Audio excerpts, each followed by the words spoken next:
you, ladies and gentlemen, probably that you are going to see things with Moabites and Ammonites were the children of Lot. Dates back to Genesis number 19. If you go to right, I'll go to the left. If you go to left, I'll go to right. Then look.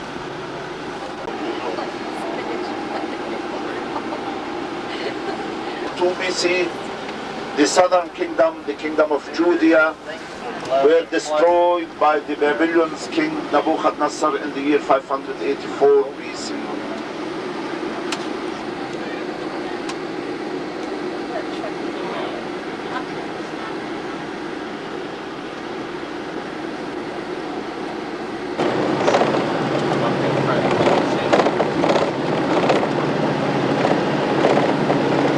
The only church which was growing, which they thought by mistakes it's belonged to them.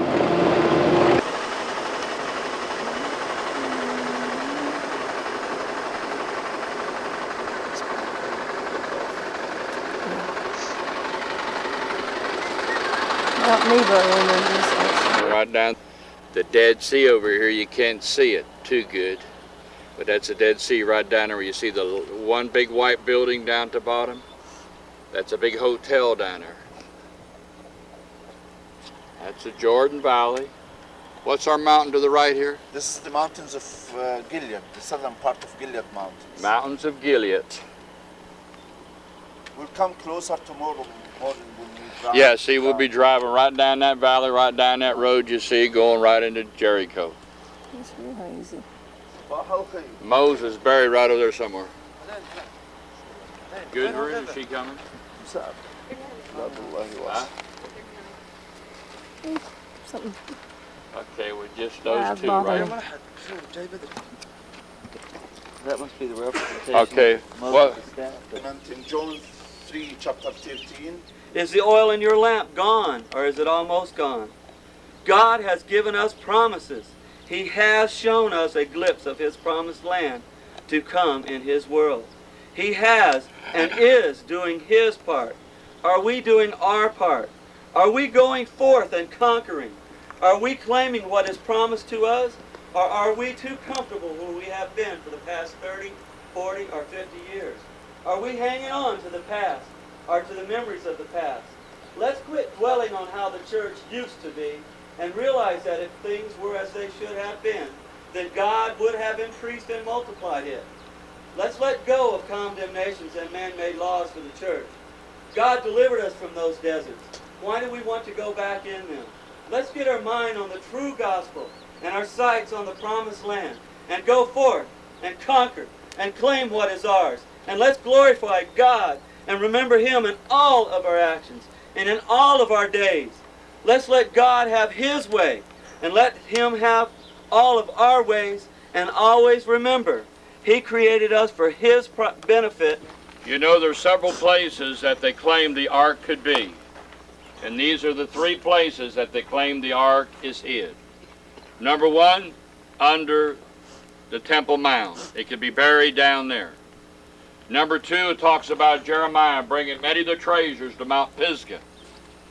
Now, there was a fellow several years back, probably about 15, 20 years, came over here, snuck in here and did some excavation under this mound. He swears up and down he saw the ark in here. And the tunnels down here, do you remember several years back when he snuck in here and dug under here? And he has pictures that look something like it. There's a veil over it. And he said it was just so powerful and everything that he was just fortunate to get those pictures and get out of there. The other place that it could be is in Ethiopia. So that's the three theories. In Jerusalem under the Temple Mount that's destroyed, or here at Mount Pisgah, or in Ethiopia. So we had three theories where it's at. But if you want to see the one tunnel where it's believed, it's down here where this building's at. Cave opening. And he went under here about 30, 40, 50 feet. Came into a chamber room. Now I saw those pictures that he took because he felt if anybody had any power to get him out of here, because the Jordanians stopped him from all excavation. Because he was illegal, he came in here, attended in here, and was doing it at night. Watch your step going up here. Cross on the other side. Look at it.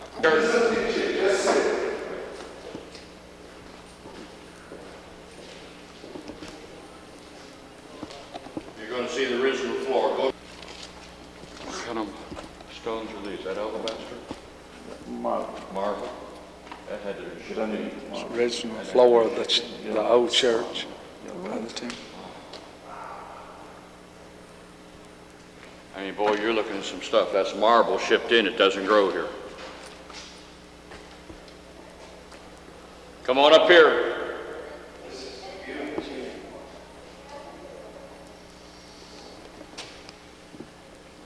It's all had to be shipped in. Aswan, Rome, or somewhere, Italy. Aswan or nearby Akaka. Some granite marble.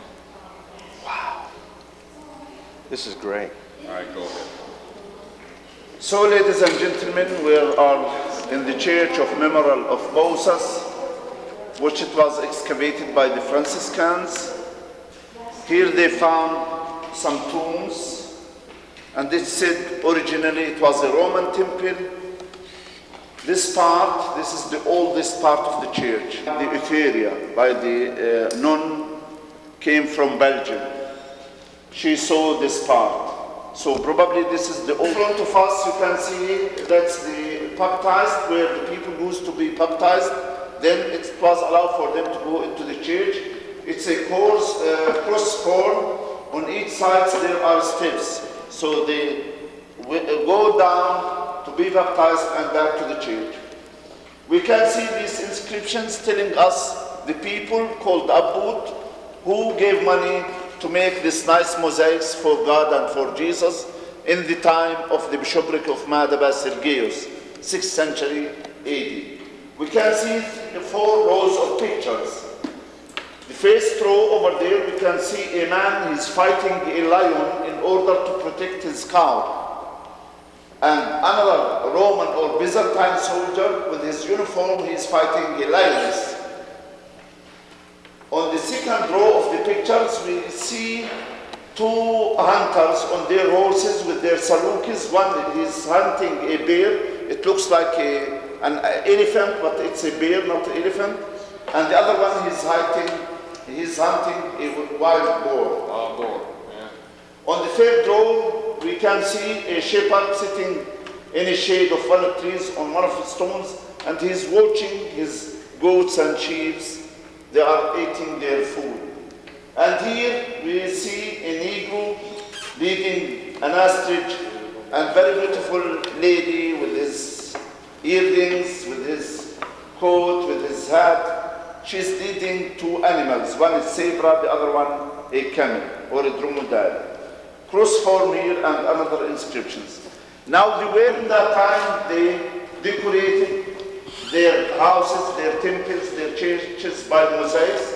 They made the mosaics from unorganic materials, not from wood, not from clothes, but from stones, from marble, from glass, from gold. And in one of the rooms of Herodotus or Macabre or Acharis, where Salome danced and Samuel the Baptist created. Now it's in our museum. They didn't only decorate it on the floor, but also on the wall. This is Byzantine Church on Mount Nebo. Well, about 6 of them. Well, we got 6. Yeah, we got 6 of them. Then we have part of another one that we can run back over on there. Yeah. Oh. That's enough. This is Petra, and right down at the bottom of the mountain, white building right there, we're going to be getting on horses. We're going to be riding horses 2 miles down in the mountains there, 2 miles down in there, and that's where Brother Don's going to be preaching today. But then we're going to ride back out of that. So we ought to be real good and feeling good by the time we get back. Feeling sore at the right place. We are now looking at Petra. It's a beautiful mountain. This is where Aaron's buried, up in Mount Pedro, Aaron in the Bible that spoke for Moses. Moses' mouthpiece was Aaron. Where Aaron's buried on top of it, so it's a majestic looking place. It's incredible. When you look at it, it'll shock you. If you see it, all water up there can be stored. So it's just totally amazing, the whole thing.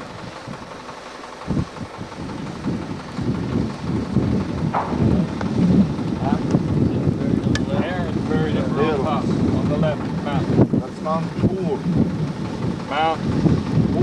Mount Hor. Upon the Aaron's tomb, Moses' brothers, the Bedouins are afraid from God, from Moses, Aaron, take this guy and they give him the local names which still used till now. Visit Petra, tell that Petra is the most wonderful city in the world. We started to excavate that to reconstruct. In 1930s and the 1960s, the government interested in Petra. They built roads, hotels, give license for the guides and for the roads. 2/3 of Petra is still under the ground. If we would like to talk about Petra, we should talk about 5 colors. Firstly, the color of Petra, you can't compare it with another color. It's sandstones.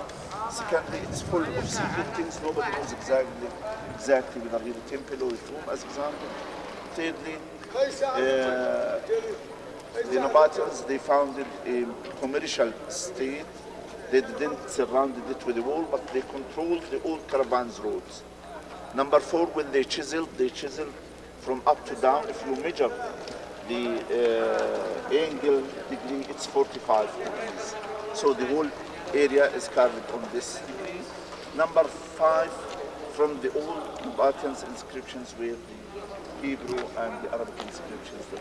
Originally they came from one source.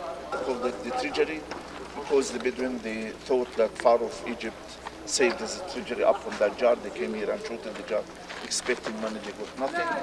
This could be either a temple or a tomb with 2 stories, 40 meters high, 28 meters in width, with 2 stories. The upper, one of them, it's said called Jesus. Then the Attica, then down 6 columns, 6 columns full, carrying the Attica and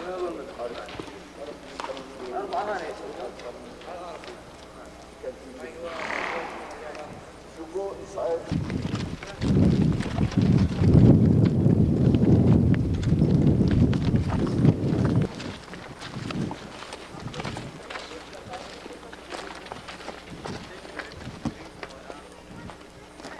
Until 1976, it's believed it was a Roman temple, but Dr. Philippe Hammond from the American School of Oriental Research, who did a lot of excavations here, he found inscriptions telling us that it was a Nabatean amphitheater and not Roman. But probably when the Romans occupied Petra, they cut the facade of the caves up there in order to make it bigger. Part of it is reconstructed by the Department. I can take you back. Or would you like to take it from me? Let's go down until we build these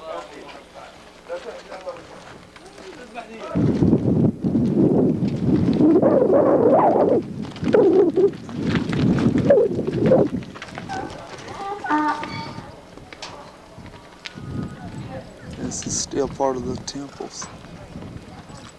Petra.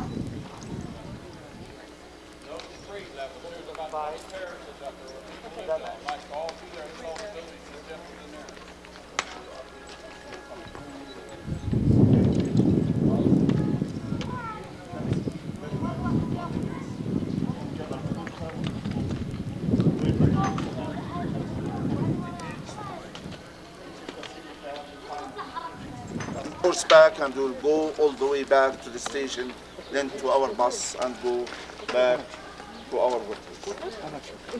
So let's go on the horseback. يلا يا اخوان مين معانا؟ مين اللي معانا يا اخوان؟